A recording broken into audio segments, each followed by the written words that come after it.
기름 부음과 내주 사도행전 10장 38절 오스틴 스팍스.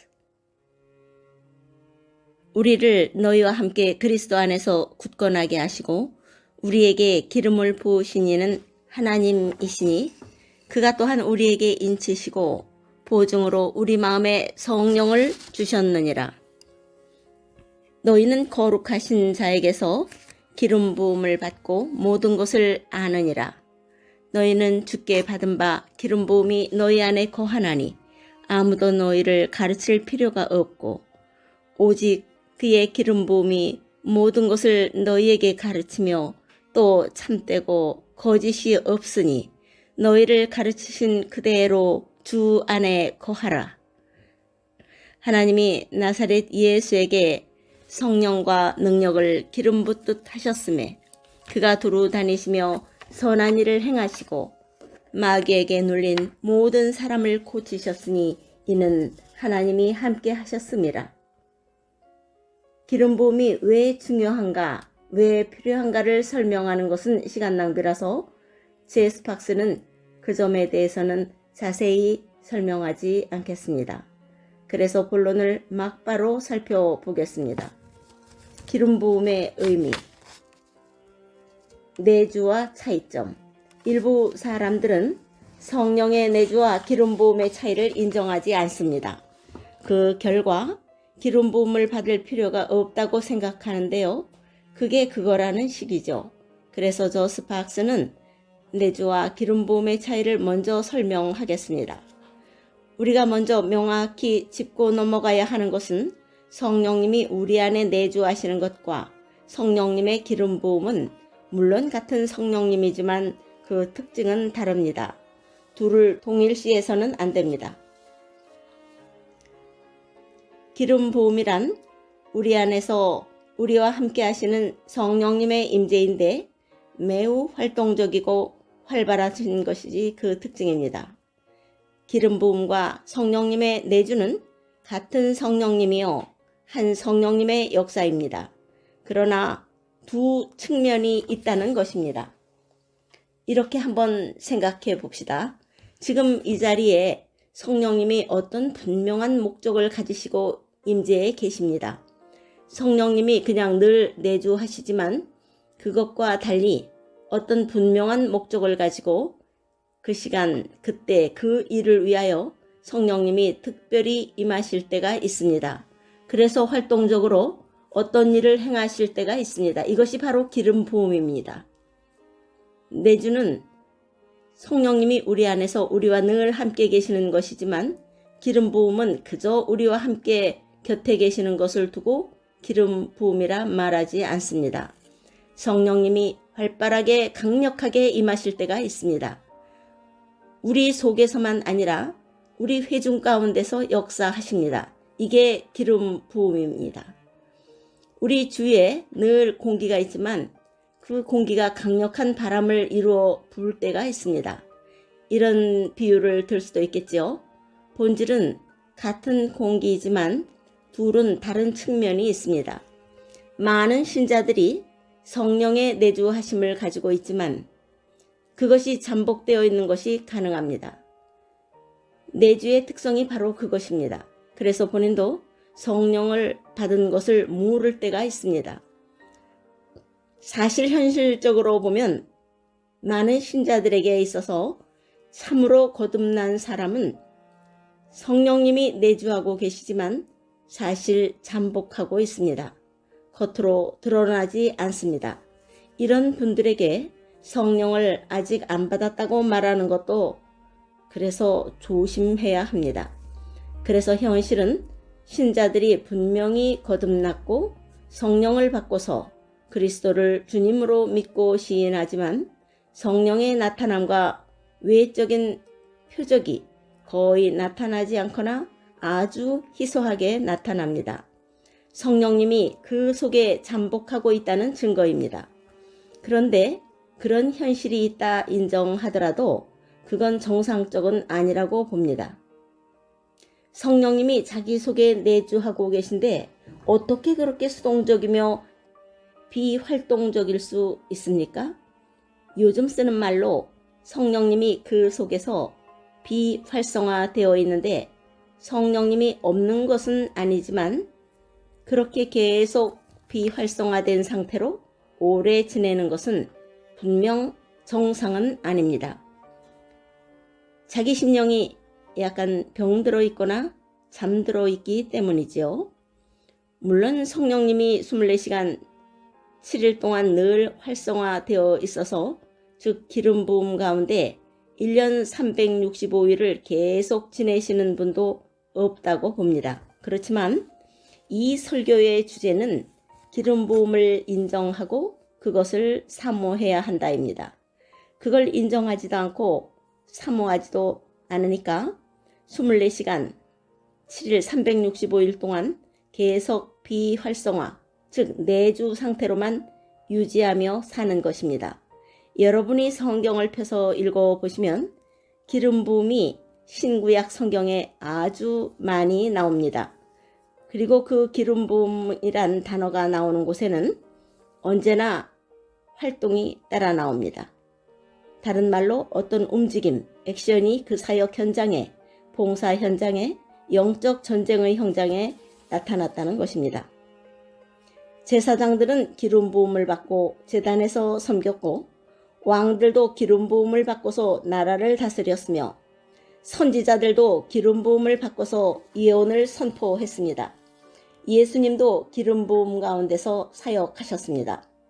주의 성령이 내게 임하셨으니 이는 가난한 자의 복음을 전하게 하시려고 내게 기름을 부으시고 나를 보내사 포로된 자에게 자유를, 눈먼 자에게 다시 보게 함을 전파하며 눌린 자를 자유롭게 하고. 누가복음 4장 18절. 하나님이 나사렛 예수에게 성령과 능력을 기름 붓듯 하셨음에 그가 두루 다니시며 선한 일을 행하시고 마귀에게 눌린 모든 사람을 고치셨으니 이는 하나님이 함께 하셨습니다. 위에 두 구절을 보십시오. 기름 부음이 있는 곳에 활발한 사역이 같이 갑니다. 기름 부음은 내주와 다른 것입니다. 그런데 기름 부음은 그 사람과 상호작용 가운데 역사합니다.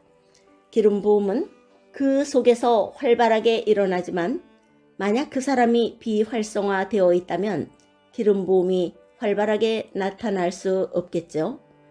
왜냐하면 성령님은 영이시고 우리는 육체를 가졌기 때문에 영은 육체를 통해서 역사하시지 영 혼자만 역사를 못하시거든요.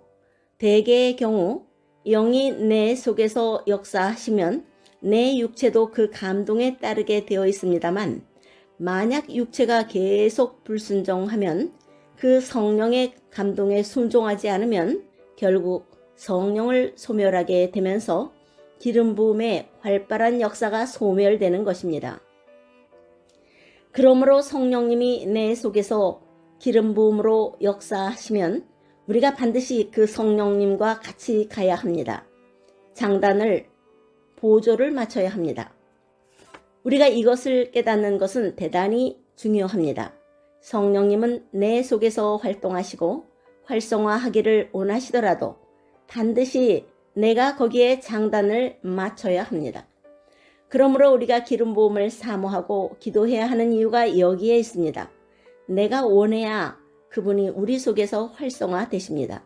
그래서 기름 부음의 역사가 일어나는 것이지요. 많은 분들이 성령이 내주하고 계시다가 단기 선교를 가서 깨어나시는 분들도 많이 계십니다. 자기가 막 거기 가서 전도하고 아우리치를 하니까 자기 속에 내주하고 계시면서 비활성화하고 계시던 성령님이 마치 동면에서 깨어나듯이 깨어나셔서 기름 부음으로 역사하시는 것입니다. 왜냐하면 성령님과 우리는 서로 장단을 맞추어 보조를 맞추어 역사하거든요. 그동안 내가 비활성화되어 있어서 성령님도 비활성화 상태로 계시다가 내가 단기 선교 가서 막 전도하면서 활성화되니까 성령님도 활성화로 바뀌시는 것입니다. 즉 기름 부음이 임하는 것입니다.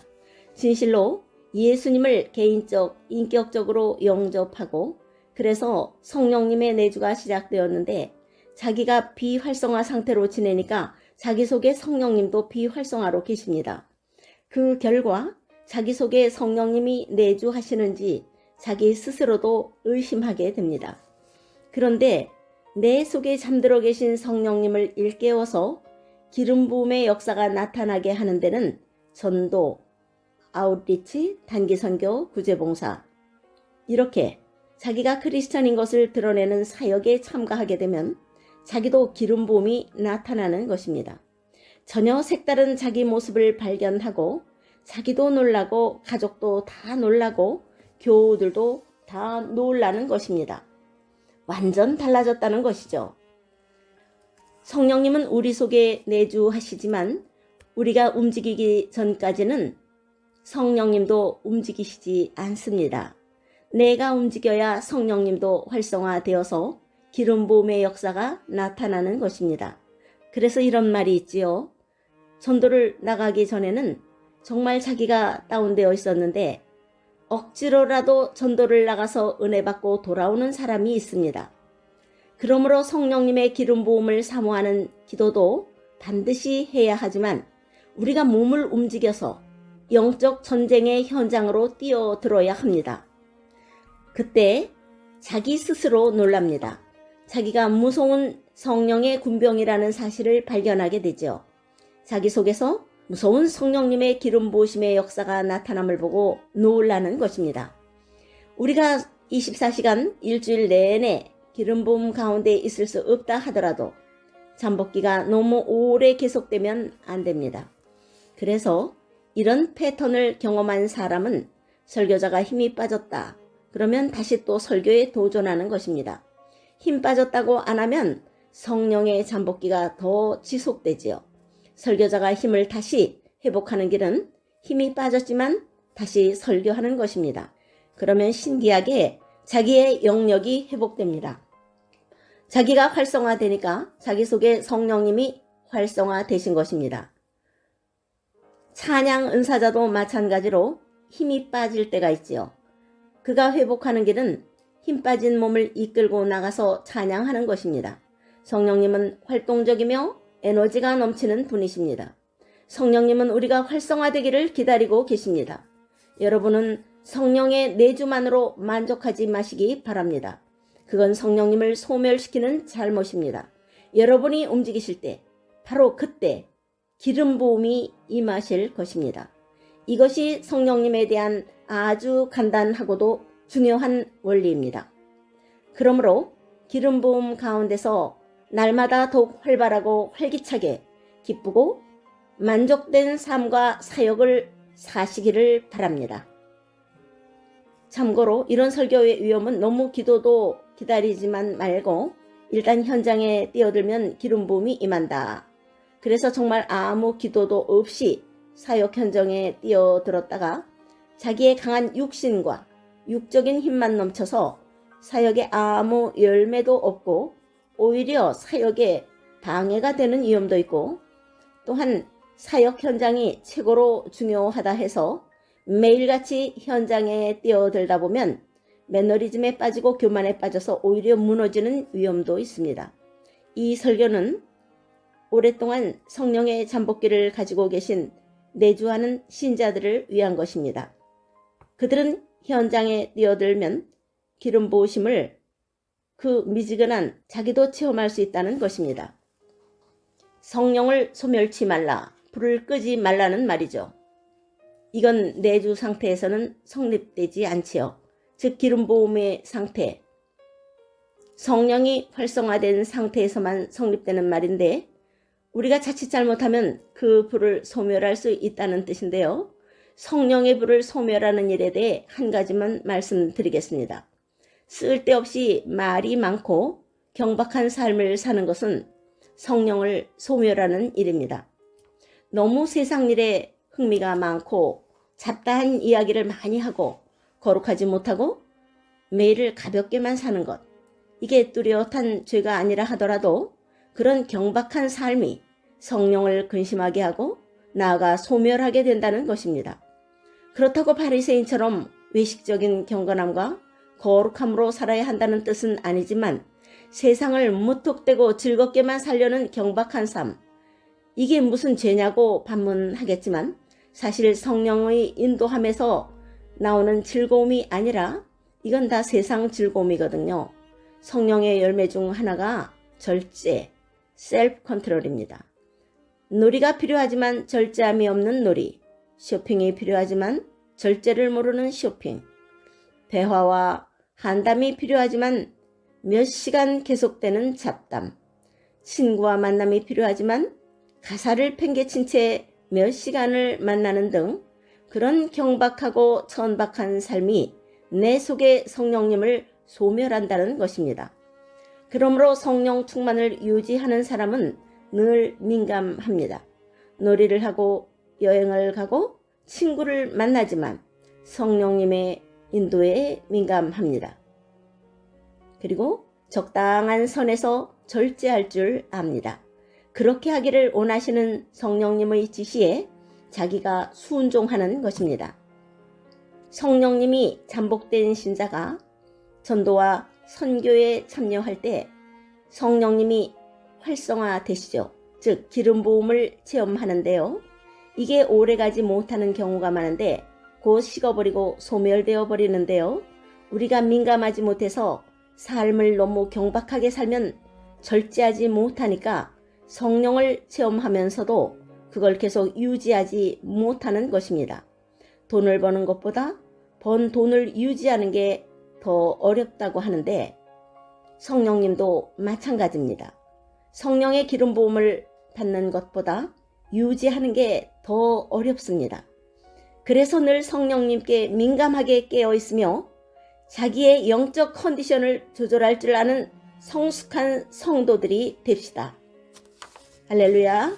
아멘.